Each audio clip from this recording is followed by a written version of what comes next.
రాజన్న సిరిసిల్ల జిల్లాలో పశువుల కొట్టంలో రేషన్ బియ్యం డంప్ కావడం ఇప్పుడు జిల్లా వ్యాప్తంగా చర్చనీయాంశంగా మారింది. పేదల కోసం ప్రభుత్వం పంపించే బియ్యం చివరకు పశువుల కొట్టాల్లో నిల్వ ఉంచడం కలకలం రేపుతోంది. ప్రజల వద్ద నుండి రేషన్ బియ్యం కొనుగోలు చేసి దాన్ని భారీగా నిల్వ చేసి అక్రమంగా దందా చేస్తున్నారన్న వార్తలు వినిపిస్తున్నాయి.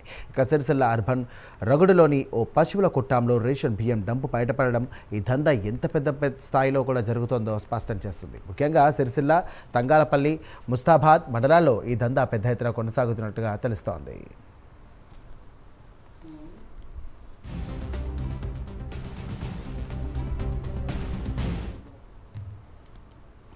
ఇక రేషన్ దందా జరుగుతుంటే అధికారులు తనిఖీలు ఎక్కడ, చర్యలు ఎందుకు తీసుకోవడం లేదన్న ప్రశ్నలు కూడా ప్రజలను ఆగ్రహం గురి చేస్తున్నాయి. అక్రమ రేషన్ బియ్యం దందా అధికారులకు తెలియకుండా జరుగుతుందా లేక చూసి చూడనట్టుగా వ్యవహరిస్తున్నారా అన్న అనుమానాలు కూడా వ్యక్తమవుతున్నాయి.